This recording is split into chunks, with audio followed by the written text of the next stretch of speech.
Bwana Yesu, asante kwa ajili ya mtumishi wako ambaye Bwana amesimama mchana wa leo. Bwana, tazama umempaka mafuta kwa ajili ya neno lako. Tupo tayari kusikia na kuponywa mchana wa leo. Ninamkabidhi kwako, kamtumie Bwana.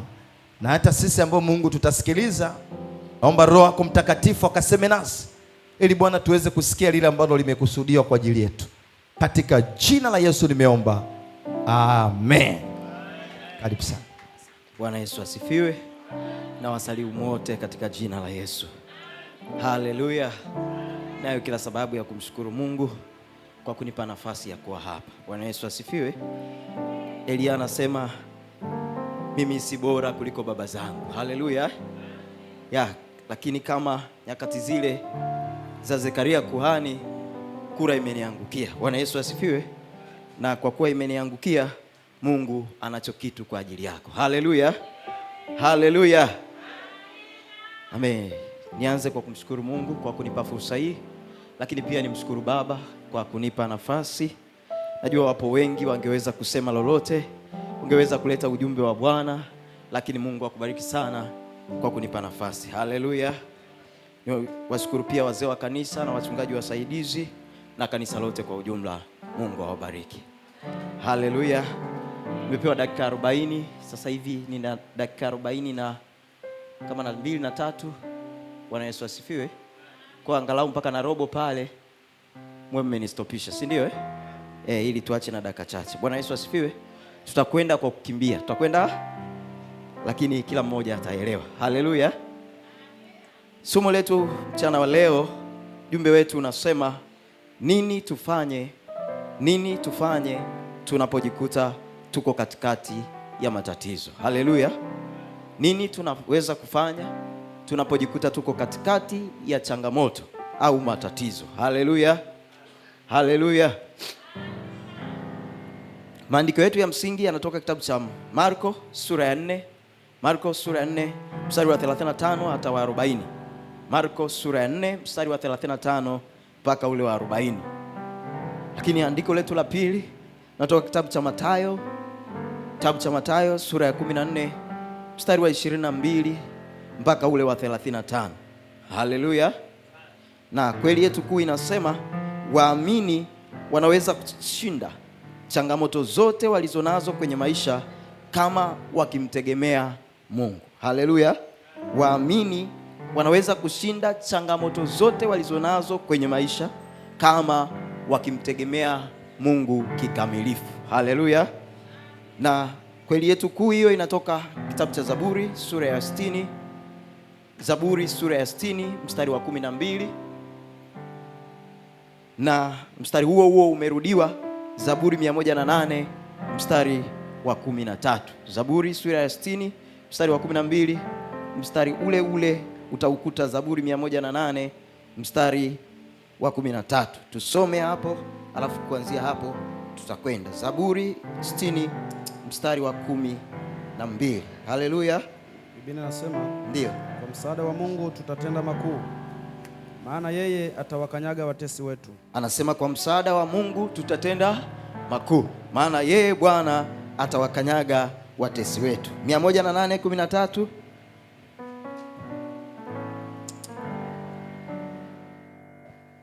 Biblia hapo inasema, Zaburi 108:13 inasema kwa msaada wa Mungu tutatenda makuu, maana yeye atawakanyaga watesi wetu. Bwana Yesu asifiwe. Kwa ni mstari ule. Tunakubaliana jamani kwa msaada wa Mungu tutatenda makuu, kwa maana yeye Bwana atawakanyaga watesi wetu. Haleluya. Ujumbe wetu unasema kama nilivyokwisha kusema, nini tunapaswa kufanya tunapojikuta katikati ya changamoto. Haleluya.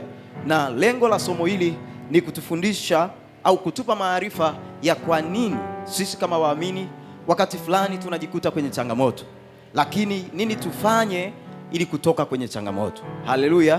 Kwa hiyo tutajibu maswali mawili. Swali la kwanza ni la kwa nini tuwe kwenye changamoto, lakini swali la pili ni tunatokaje, si ndio? Waingereza wanasema the why question and the how question, si ndio? Tuna kwa nini tupo na tunatokaje. Haleluya. Tusome kitabu cha Isaya 53:5. Isaya 53:5. tukajenge msingi wetu hapo.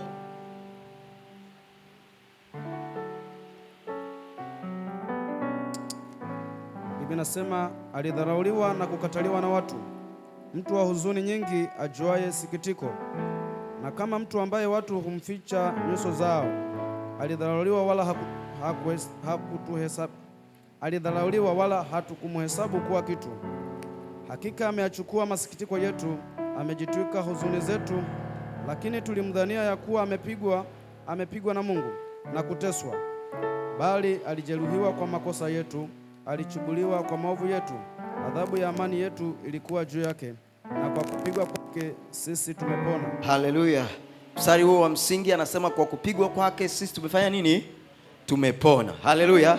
Kitabu cha waraka wa pili wa Korinto sura ya 8 mstari wa 9 nitasoma, anasema maana mnajua neema ya Bwana wetu Yesu Kristo, jinsi alivyokuwa maskini kwa ajili yenu, ingawa alikuwa tajiri, ili kwamba ninyi mpate kuwa matajiri kwa umaskini wake. Haleluya. Anasema ingawa yeye Yesu alikuwa tajiri, lakini alifanyika maskini ili tupate sisi kwa utajiri. Haleluya. Utajiri unaozungumzwa ni utajiri wa kimwili, lakini pia utajiri wa rohoni. Haleluya. Na anaposema kwa kupigwa kwake tumepona magonjwa, lakini tumepona pia rohoni, kwa maana ya kwamba tumekombolewa na utumwa wa dhambi. Haleluya. Wangapi tunakubaliana na maandiko hayo? Haleluya. Wote tunakubaliana hapo, si ndio? Lakini niulize swali, wangapi miongoni mwetu tumewahi kupita kwenye magonjwa? Wangapi? Wengi, si ndio?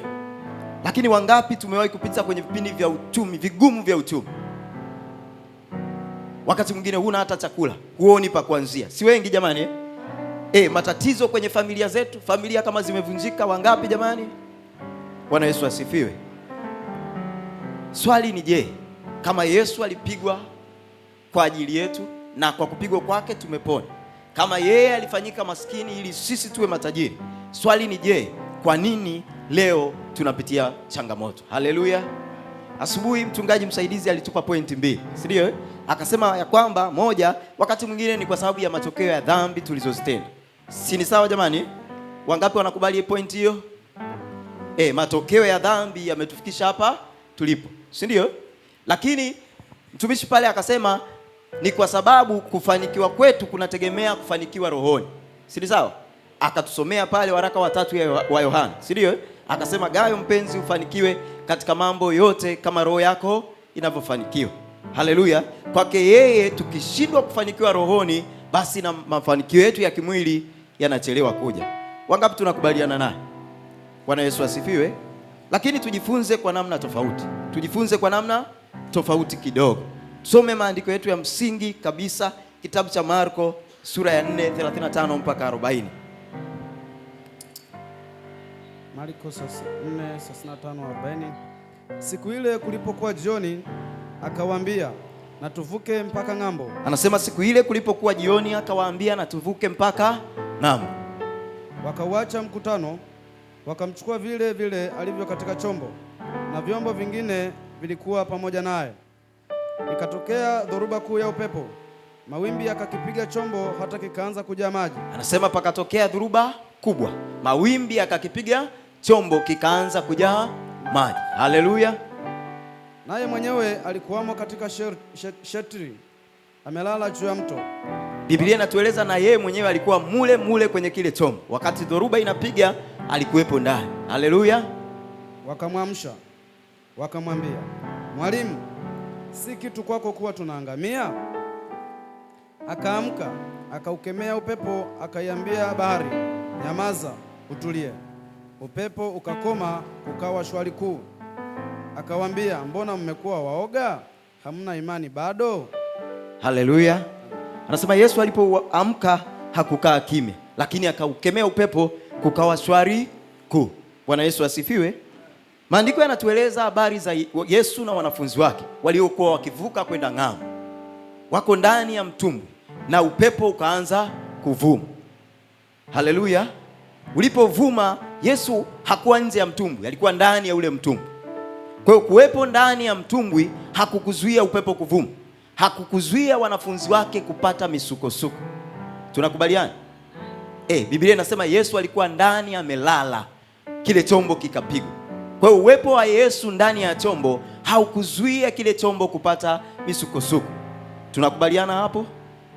Tusomee kitabu cha Mathayo sura ya 14 mstari wa 22.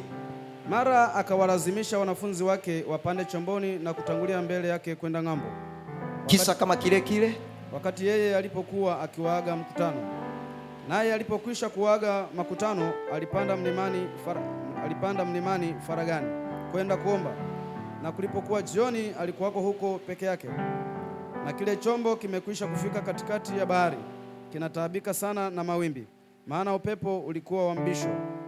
Hata wakati wa zamu ya 4 ya usiku, Yesu akawaendea, akienda kwa miguu juu ya bahari. Wanafunzi walipomwona akienda juu ya bahari, wakafadhaika wakisema, ni kivuli. Wakasema, ni kivuli, wakapiga yowe kwa hofu. Mara Yesu alinena akawaambia, jipeni moyo, ni mimi, msiogope. Petro akamjibu akasema, Bwana, ikiwa ni wewe, niamuru nije kwako juu ya maji. Akasema, njoo. Petro akashuka chomboni, akaenda kwa miguu juu ya maji ili kumwendea Yesu. Lakini alipouona upepo akaogopa, akaanza kuzama, akapiga yowe akisema, Bwana, niokoe. Mara Yesu akanyosha mkono wake akamshika, akamwambia, ewe mwenye imani haba, mbona uliona shaka? Tunaweza kuishia hapo. Bwana Yesu asifiwe. Kwa hiyo tunaona nyakati nyingine Yesu akawaambia wanafunzi wake watangulie. Walipomtangulia, upepo ukapiga kwenye bahari, naye akaja nyuma yao. Walipomwona wakaogopa, wakasema pengine ni kivuli, si ndio? Lakini Petro, Biblia inasema akamwambia, kama ni wewe, niambie nije, niamuru nije. Aliposema njoo, Petro akatembea juu ya maji, si ndio? Biblia inasema Lakini inasema alipouona upepo akaanza kuzama. Kwa nini? Kwa sababu aliogopa. Bwana Yesu asifiwe. Kwa hiyo pamoja na kuwa karibu na Yesu hakukuzuia Petro yeye kuzama. Bwana Yesu asifiwe. Kwa hiyo tunaona dimension nyingine, tunaona mwelekeo mwingine wa uhalisia wa Biblia, kwamba mtu huyu anaweza kuwa na Kristo ndani yake, lakini bado akapata changamoto. Kule uwepo wa Yesu wakati mwingine hawezi kuzuia changamoto za maisha kwenye maisha ya kawaida. Bwana Yesu asifiwe. Tujifunze kwa Lazaro wa Bethania. Biblia inaeleza kwenye kitabu cha Yohana 11 mstari wa kwanza mpaka wa 4. Yohana 11 mstari wa kwanza mpaka wa 4. Biblia inaeleza ya kwamba Yesu alikuwa rafiki wa Martha, alikuwa rafiki wa Mariamu pamoja na Lazaro, si ndio? Lakini pamoja na kuwa rafiki wa watu hao, urafiki wake haukuzuia kifo cha Lazaro. Bwana Yesu asifiwe. Kwa hiyo kule kuwa rafiki na Lazaro hakukuzuia mauti ya Lazaro. Haleluya. Tujifunze pia kwa habari ya Hezekia mfalme. Kitabu cha Wafalme wa Pili sura ya 18 mstari wa kwanza mpaka wa pili. Wafalme wa Pili 18 1 mpaka 2. Biblia inaeleza habari za Hezekia mfalme, na habari hizo pia unaweza kuzipata kwenye kitabu cha Isaya sura ya 38 mstari wa kwanza na kuendelea. Isaya 38 mstari wa kwanza na kuendelea. Biblia inasema Hezekia mfalme alikuwa mwenye haki. Si tunakubaliana hapo kwamba Hezekia alikuwa ni mwenye haki? Anasema akafanya yote yaliyo mema machoni kwa Bwana, si ndio? Kama baba zake walio wema walivyofanya. Lakini Biblia inasema Hezekia akaugua. Kwa kule kuwa mwenye haki, kule kutenda mema, kule kutenda yote walioyafanya baba zake, hakukumfanya Hezekia asiugue. Tuko pamoja? Biblia inasema Hezekia akaugua. Tena hakuugua tu, inasema akaugua akawa karibu na kufa. Bwana Yesu asifiwe. Natamani uangalie hapo, kule kuwa mwenye haki hakukumtoa yeye kwenye kuugua. Sawa jamani? Tusome kwa habari ya yule kijana aliyekuwa kipofu. Sura ya 9 ya kitabu cha Yohana mstari wa kwanza mpaka wa 3. 9:1 mpaka 3. Nitakuwa nayasoma tu, maandiko mengi tunayafahamu, kwa hiyo nitakuwa nayapitia tu bila kuyasoma. Haleluya. Fika nyumbani unaweza kusoma. Kitabu cha Yohana sura ya 9 mstari wa kwanza mpaka wa 3. Biblia inatueleza kwa habari ya kijana aliyekuwa kipofu. Walipokutana na yule kijana, wanafunzi wakamuuliza Yesu, ni nani aliyefanya dhambi? Je, ni huyu kijana au ni wazazi wake? Bwana Yesu asifiwe. Yesu akawaambia, sio huyu kijana wala sio wazazi wake waliofanya dhambi, lakini ugonjwa huu ni kwa sababu ya utukufu wa Mungu. Haleluya. Kwa hiyo kule kutotenda dhambi kwa yule kijana au wazazi wake hakukumfanya yeye asiwe kipofu. Tuko pamoja? Tupate mfano mwingine kwa habari ya Shadraka, Meshaki na Abednego. Kitabu cha Danieli sura ya 3 mstari wa 16 mpaka 27. Danieli sura ya 3 16 mpaka 27. Lakini pia tutasoma kitabu cha Danieli hiyo sura ya 6 mstari wa 2 mpaka wa 5. Biblia inatueleza kwa habari za Danieli aliyekuwa mkamilifu. Biblia inasema akakataa kula chakula cha mfalme, si ndio? Akakataa kula chakula cha mfalme ili ajitenge kwa ajili ya Bwana. Lakini kule kuwa mtakatifu, kule kuwa mkamilifu mbele za Mungu hakukuzuia yeye kutumbukia kwenye shimo la simba. Si wote tunakubaliana kwamba alienda? Japokuwa alikuwa mkamilifu, lakini bado alitumbukia kwenye tundu la simba, si ndio? Wale vijana watatu Biblia inasema walikuwa wakamilifu, waliazimia mioyoni mwao ya kwamba wasimtende Mungu dhambi, lakini maandiko yanasema walitumbukia kwenye shimo la moto. Bwana Yesu asifiwe. Mwisho tumalizie na wana wa Israeli. Mwanzo Kutoka 14 mstari wa 10 mpaka wa 14. Kitabu cha Kutoka sura ya 14 mstari wa 10 mpaka ule wa 14. Biblia inatueleza habari ya safari ya wana wa Israeli, watu ambao Mungu aliwapa ahadi ya kwamba anawapeleka Kanaani.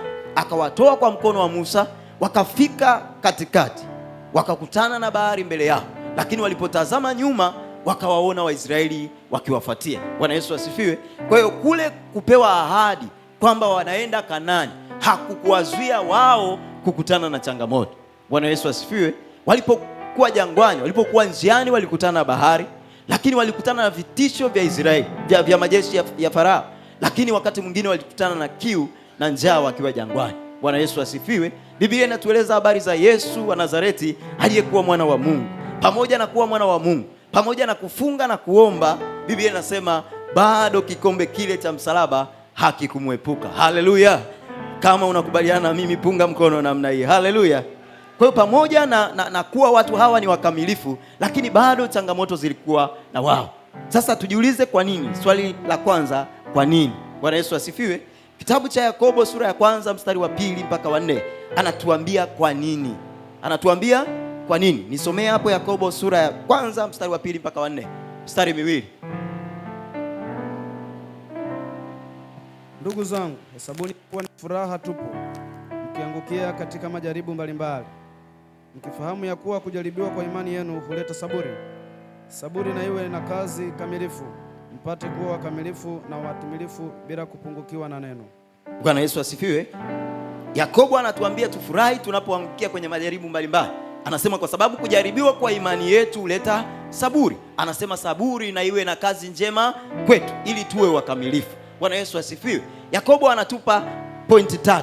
Kwa nini tunaangukia kwenye majaribu? Kwa nini tunajikuta tuko katikati ya changamoto? Tumesongwa na matatizo wakati mwingine. Bwana Yesu asifiwe. Sababu ya kwanza anasema ni kujaribiwa kwa imani yetu. Moja, kujaribiwa kwa imani yetu. Imani imetengenezwa kwa namna ambayo ni lazima ijaribiwe. Ni lazima. Bwana Yesu asifiwe. Ibrania anasema imani ni hakika ya mambo yatarajiwayo, ni bayana ya yale yasiyoonekana. Bwana Yesu asifiwe.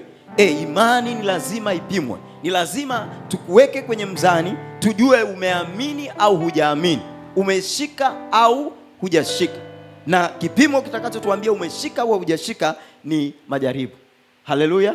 Kwa hiyo Yakobo anatupa pointi ya kwanza kwamba tunajikuta kwenye changamoto ili imani yetu ijaribiwe. Lakini pointi ya pili anasema ni kutengeneza uvumilivu. Kutengeneza uvumilivu. Kutengeneza saburi. Saburi ni kiwango cha juu cha uvumilivu. Bwana Yesu asifiwe. Inatutengeneza, majaribu yanatutengenezea saburi. Changamoto tunazopita wakati mwingine zinatutengenezea saburi. Wangapi wamewahi kusikia kwa habari ya sindano ya ndui? Ndui? Si sawa eh? Tumewahi kusikia ukichomwa umwi tena, si ndio eh? Si sawa eh? Kwa hiyo inakutengenezea kinga ndani yako. Ukichomwa haugui tena. Kwa hiyo tunapopita kwenye majaribu, Yakobo anatuambia tunatengeneza kinga ili siku nyingine akija tusiogope. Bwana Yesu asifiwe. Kama unavyoona Yesu alivyowaambia kwenye mtumbwi, kwa nini mliona shaka? Alitamani siku nyingine dhoruba ikitokea, wale mabwana wakae kwa amani, wale mabwana wasitetereke. Bwana Yesu asifiwe. Asubuhi ya leo Mungu anatuambia kama yuko ndani yetu Yesu Kristo hatutazama. Haleluya. Haleluya, haleluya. Biblia inatueleza Yesu alikuwa ndani ya ile boti na hawakuzama. Hawakufanya nini? Hawakuzama. Haituambii kwamba Yesu akiwepo mawimbi hayatakuja. Inatuambia kwamba akiwepo ndani hatutazama. Haleluya, haleluya. Pointi ya tatu, Yakobo anatuambia kwa nini tunaangukia kwenye changamoto. Anatuambia ni kutufanya kuwa wakamilifu. Anasema kazi ya saburi na iwe njema kwetu ili tukawe wakamilifu. Bwana Yesu asifiwe. Kwa hiyo wakati mwingine tunajaribiwa, tunapita kwenye changamoto ili tuwe wakamilifu, ili tukamilishwe. Bwana Yesu asifiwe. Tupo hapo pamoja. Pointi zetu tatu za kwa nini tunaingia kwenye majaribu. Kwa nini wakati mwingine uko kwenye changamoto ulionayo leo. Bwana Yesu asifiwe. Ongeza na zile mbili alizosema chai asubuhi. Ya kwanza, kwa sababu ya matokeo ya dhambi, wakati mwingine hatuenendi sawa sawa kwenye maisha haya. Bwana Yesu asifiwe. Lakini pia ongeza pointi ya kaka, kwa sababu tumekuwa wazembe kwenye kutafuta mambo ya rohoni. Kwa hiyo namna tunavyoshindwa kufanikiwa rohoni, tunashindwa kufanikiwa mwilini pia. Kwa hiyo ongeza pointi zetu zinakuwa 5 za kwa nini tunajikuta kwenye changamoto tulizanazo leo. Haleluya.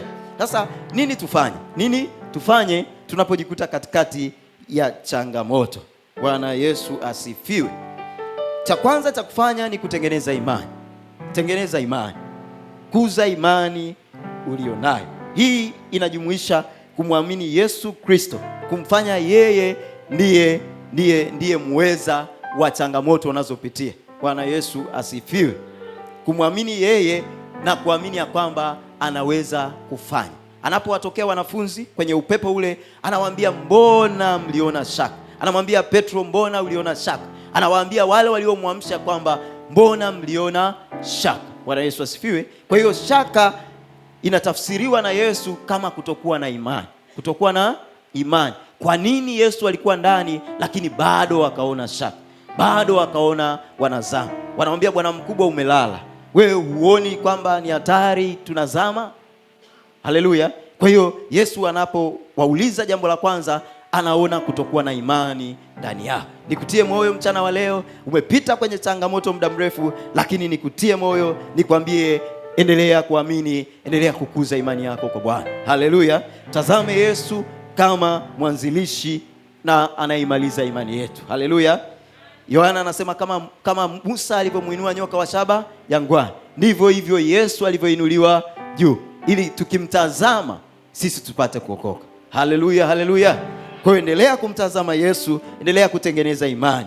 Lakini utasoma Danieli, tumeshaandika maandiko Danieli 3:16 mpaka 18, tumeshaandika Danieli 3:16 mpaka 18, 6 Danieli 6:16 mpaka 18, 16 mpaka 18 tumeandika hayo mambo. Sawa Wanamwambia vijana wale, wanamwambia mfalme ya kwamba Mungu wetu anaweza kutuokoa na tanuru ile ya moto. Danieli anamwambia Mungu wetu mfalme, Mungu wangu mfalme anaweza kuniokoa na makano ya simba. Si ni sawa Biblia inasema alipokuza imani yake akaokoka. Haleluya.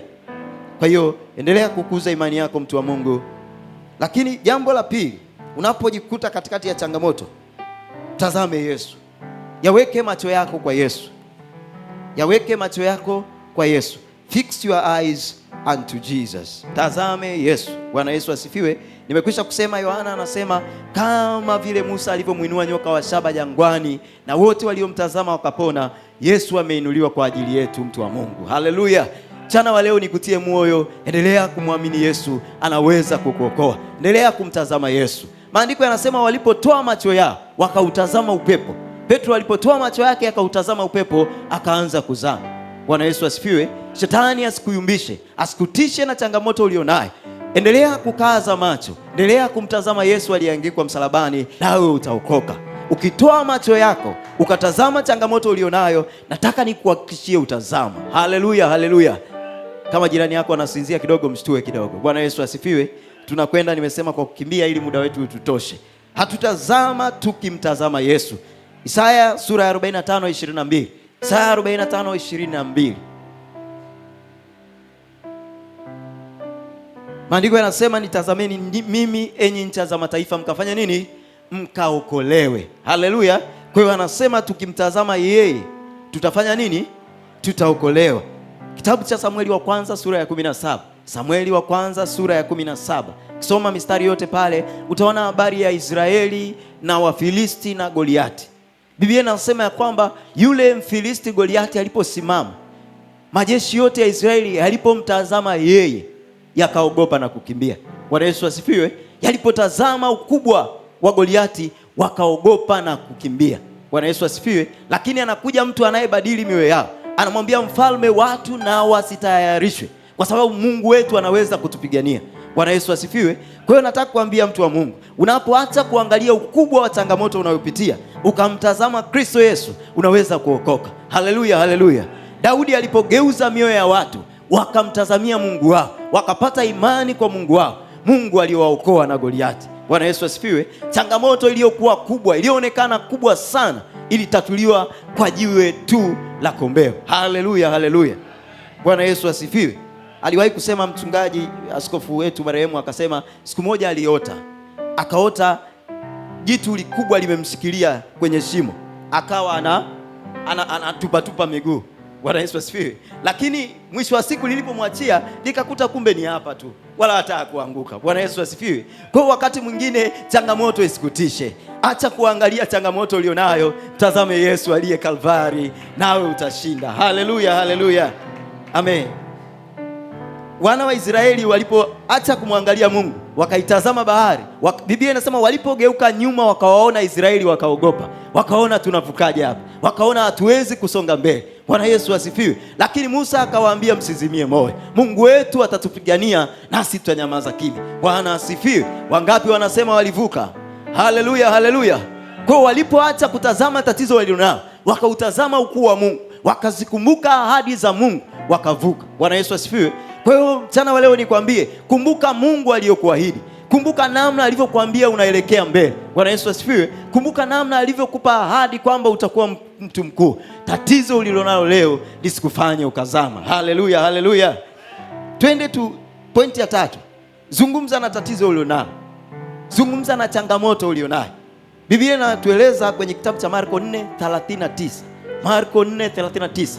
Biblia inatueleza Yesu alipoamshwa hakukaa kimya, mtu wa Mungu. Haleluya. Biblia inasema akaukemea upepo, akazungumza na upepo, na aliposema nao kukawa shwari kuu. Bwana Yesu asifiwe. Biblia inatueleza kitabu cha Mithali 18:21. Mithali 18:21 inasema ya kwamba uzima na mauti viko kwenye uweza wa vinywa vyetu sisi. Bwana Yesu asifiwe. Kwa maana nyingine ni wewe uchague ushinde au ushindwe. Haleluya. Ushinde au ushindwe. Tamka juu ya tatizo. Yesu wetu hakukaa kimya. Alipouona upepo akaukemea, na Biblia inasema kukawa shwari kuu. Haleluya. Zungumza na changamoto ulionayo. Waambie ugonjwa unaokutesa ya kwamba hutaniua. Haleluya. Waambie umaskini unaokusumbua, waambie ya kwamba mimi sitakufa maskini. Haleluya. Waambie ya kwamba mimi nimebarikiwa. Ukumbushe ahadi za Mungu. Haleluya. Biblia inasema enyi wenye kumkumbusha Bwana, msimwache akae kimya. Isaya anatuambia, Bwana Yesu asifiwe, msimwache anyamaze. Anasema mkumbusheni. Bwana Yesu asifiwe. Tuendelee kumkumbusha Mungu. Tuendelee kuzungumza na changamoto tulizonazo. Haleluya. Nataka nikwambie, Yesu anawaambia wanafunzi wake, anasema mtu akiwaambia mlima huu ng'oka, anasema hakika utang'oka akiamini moyoni mwake. Bwana Yesu asifiwe. Changamoto ulionayo leo sio extraordinary. Wengi wamepita hapo, lakini nataka kuambia magiant wa imani walishinda kwa kuzungumza na milima walionayo. Pigie Yesu makofi mengi na vigelegele. Haleluya, haleluya. Kwa hiyo usikae kimya, mwana wa Mungu. Zungumza na hali ulionayo. Waambie ugumba, mimi sitakufa, mimi nimebarikiwa. Bwana Yesu asifiwe. Waambie uzao wangu utakuwa mkubwa kama mchanga wa bahari. Haleluya. Nayo mambo yatabadilika. Haleluya. Mambo hayawezi kubaki permanent. Bwana Yesu na asifiwe sana. Haleluya. Niliwapa ushuhuda asubuhi, nikawaambia kama mwezi mmoja umepita na sasa hivi inaendelea. Nilipata taarifa mjomba wangu wa mwisho anaumwa kansa. Lakini nilipoanza kutrace kansa, nikakumbuka kitu. Nikakumbuka bibi yangu mzaa mama alikufa na kansa ya mapafu. Mjomba wangu wa kwanza, mtoto wa bibi yangu wa kwanza alikufa na kansa. Maana ilibidi nimuulize na mama na watoto wa wajomba zangu ambao ni wakubwa. Wakaniambia tena aliyefuata wa pili, mtoto wa pili kuzaliwa kwa bibi yangu alikufa na kansa. Wote nawafahamu, wote nimewaona wakiumwa na mpaka wakifa, nimewaona wamekufa na kansa. Wa kiume tena mbele yake alikufa na kansa. Ni mmoja tu alikufa na pressure ikamwai hapa katikati akatembea, lakini wa mwisho kabisa wa kiume ana kansa. Bwana Yesu asifiwe. Wangapi wanaona kama ni hali ya kawaida? Sio kawaida Lakini Biblia inasema, Isaya anatuambia watu hao wamechukuliwa mateka. Anasema wamefungwa, wamefichwa. Anasema na wala hakuna asemaye rudisha. Bwana Yesu asifiwe. Usiposimama kusema rudisha, nataka kuambia wote wataangamia kwenu. Bwana Yesu asifiwe. Sema rudisha. Watu wengine hawaoi, watu wengine kwao hawaolewi, watu wengine ndoa zinavunjika. Usiposimama wewe kusema hapana, nataka kuambia yataendelea. Bwana Yesu asifiwe. Rafiki yangu alikuwa ananipa ushuhuda, wakili, akaniambia kwao watu hawaoagi wala kuolewa. Na akaniambia mtu wa mbali kidogo alioa, hivi karibuni alioa. Anasema kwa hiyo wakatoka wote kwenda kushangaa mtu anayeoa kwao. Bwana Yesu asifiwe. Anaenda kuoa. Anasema yeye alijaribu kuoa. Alipokuwa anataka kuchumbia, amechukua wazee wamefika Mwanza kupeleka barua. Anasema binti akamwambia ngoja subiri kwanza, ngoja mimi najifikiria. Bwana Yesu asifiwe. Akasema ile mahari yangu nikaila yote, nikamwaga mchanga na makokoto kwenye kiwanja changu. Bwana Yesu asifiwe. Kwa anasema akaahirisha ile jambo, na aliporudi akafanya mambo mabaya, akawapa wanawake karibu 4 mimba wote.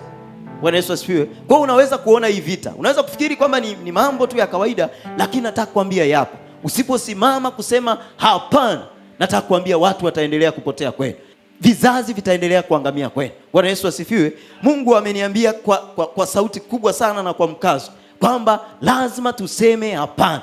Haleluya. Lazima tuyaambie matatizo tulionayo yaondoke. Lazima tuyaambie milima ng'oka, nayo itang'oka. Haleluya, haleluya. Wewe ni shahidi. Wangapi kwenu wamesoma? Kaa ufikirie, tafakari, piga hesabu. Ni wangapi wamefika chuo kikuu? Wangapi wana masters kwenu? Wangapi ni madokta? Lakini angalia familia zingine. Nyingi zina madaktari 5, 6, 7. Nyingi zina matajiri. Bwana Yesu asifiwe. Lakini wewe pengine nyumba ile ile ya wazazi wako iko vile vile kijijini. Bwana Yesu asifiwe. Pamoja na kwamba umesogea, lakini mambo hayabadiliki kwenu. Bwana Yesu asifiwe. Jana wa leo Mungu anataka tuseme hapana. Anataka tuseme rudisha vilivyonyang'anywa. Haleluya, haleluya. Kwa hiyo zungumza na changamoto ulionayo. Kitabu cha Ezekieli 37 mstari wa 4 na 5. Bwana anamtuma Ezekieli nabii, anamwambia zungumza na mifupa mikavu. Biblia inasema alipozungumza na mifupa ikaishi. Haleluya. Nabii alikuwa mjanja. Alipoulizwa akaambiwa, je, mifupa hii inaweza kuishi? Akasema, Bwana wewe wajua. Ili asije kuonekana amepungukiwa imani, akasema hilo pambana nalo Mungu peke yako. Bwana Yesu asifiwe. Alipomwambia zungumza na mifupa ikaishi. Haleluya. Hali ulionayo, changamoto za kiuchumi ulizonazo, ukizungumza nazo, ukizieleza kwa habari ya baraka nyingi za Mungu, nataka kuambia zitaondoka. Haleluya, haleluya, haleluya. Nambari 4, pointi ya 4, tengeneza tabia ya maombi. Tengeneza tabia ya maombi. Haleluya. Mathayo 14:30. Mathayo 14:30. Tunazunguka pale pale kwenye andiko letu. Biblia inaeleza habari ya Petro. Inasema alipouona upepo akaanza kuzama. Focus yake ilipo shift kutoka kwenye kumwangalia Yesu ikauangalia upepo, Petro akazama. Lakini at least nilipenda Petro, Biblia inasema akalia, akamwambia Yesu niokoe, ninazama. Haleluya. Nawe kama umeona mambo yamekuwa magumu, angalau lia kama Petro, mwambie Bwana uniokoe. Haleluya. Anasema kila alitiane jina la Bwana atafanya nini? Ataokoka. Haleluya. Mwite Yesu kama Petro, mwambie Yesu niokoe. Pengine umeomba, pengine umesubiri, lakini tatizo limekuwa kama mlima, ugumba umegoma kuondoka. Mwambie Yesu. Haleluya. Mwite Yesu. Tengeneza tabia ya maombi. Maombi yanabadilisha vitu, mtu wa Mungu. Mambo yote yaliyokufa yanafufuka ukiwa muombaji. Haleluya, haleluya. Biblia inasema kwenye Injili, inasema habari za Yesu alipokuwa anaomba. Anasema sura ya uso wake ikabadilika. Ikafanya nini? Anasema the countenance of his face was altered. Alipokuwa kwenye maombi akabadilishwa. Anasema mavazi yake yakabadilishwa. Maombi, mtu wa Mungu, yanaweza kubadilisha mambo. Haleluya, haleluya. Kama Yesu alipokuwa katika kuomba, sura ya uso wake ikabadilika na mavazi yake yakabadilika. Nataka kuambia tatizo ulilonalo linaweza kubadilika ukiwa muombaji. Haleluya, haleluya. Kwa hiyo tengeneza tabia ya kuomba. Isaya 38 2 mpaka 5. Ninakimbia kweli kweli, nimebakiza pointi moja. Isaya 38 2 mpaka 5. Maandiko yanatueleza kwa habari za Hezekia mfalme, yule ambaye tuliona kwamba utakatifu aliokuwa nao, ule wenye haki aliokuwa nao haukumzuia yeye kuugua. Biblia inasema alipoletewa habari na Isaya nabii, Biblia haisemi kwamba akakaa kimya, haisemi akakata tamaa. Biblia inasema akaenda kuomba, akamwambia Mungu kumbuka, akamwambia Mungu tazama nilivyoenenda kwa haki mbele yako. Bwana Yesu asifiwe. Akamkumbusha Bwana na Bwana akabadilisha aliyokuwa ameyapanga. Haleluya. Kwa hiyo maombi, mtu wa Mungu, yanaweza kubadilisha mambo. Changamoto ulionayo inaweza kuondoka ukimwomba Mungu. Anasema lolote muombalo mkiamini hilo mtalipata. Haleluya, haleluya. Kwa hiyo Yesu anatuambia kwenye Luka sura ya 18 mstari wa kwanza. Luka 18 wa kwanza. Luka 18 wa kwanza mstari wa kwanza na Luka 9:29. Anasema ombeni bila kukoma, lakini anasema ombeni ili msije mkaingia majaribuni. Kwa hiyo anatupa maombi kama njia ya kutoka kwenye majaribu. Haleluya, haleluya. Anatupa maombi kama njia ya kutoingia na kutoka kwenye majaribu. Haleluya. Biblia inatueleza kwa habari za mitume, si ndio? Matendo ya Mitume sura ya 4:23 mpaka 31. Matendo ya Mitume sura ya 4:23 mpaka 31. Utasoma pia nyumbani Matendo ya Mitume 12:5 mpaka 17. Matendo ya Mitume 12:5 mpaka 17. Kwa ufupi ni kwamba Matendo ya Mitume 4:23 inaeleza kwa habari ya matisho aliyoyapata mitume wakati ule walipokuwa wanahubiri Injili, namna walivyokamatwa na kufungwa. Bwana Yesu asifiwe. Lakini Biblia inasema wakamrudia Mungu, wakamuomba Mungu. Anasema mahali pale pakajazwa, pakatikiswa, wakapata ujasiri wa kuhubiri neno la Mungu. Haleluya. Kwa hiyo maombi yakawaletea nguvu. 12 kitabu cha Matendo ya Mitume kinaeleza kwa habari ya Petro aliyekuwa amefungwa gerezani. Anasema panapo majira yale yale Herode alivyoona vyema kumwoa Yakobo, akamkamata na Petro akamweka gerezani. Bwana Yesu asifiwe.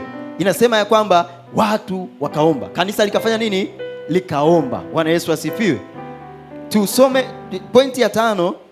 Inasema tunapaswa jifunze kutokana na changamoto unayopitia. Jifunze kutokana na changamoto unayopitia. Maandiko tuliyosoma ya Yohana 11:40, Yohana 11:40 na Yohana 11:37 yanatueleza kwa habari za magonjwa yale na changamoto zilizoletwa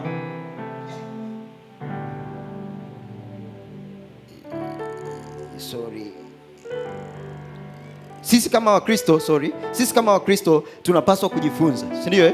Tunapaswa kujifunza kutokana na changamoto tunazozipitia. Tengeneza imani, tengeneza tabia, tengeneza uvumilivu, lakini chukua yale mema kutoka kwa Bwana. Haleluya. Lakini pia unajifunza aina ya watu waliokuzunguka.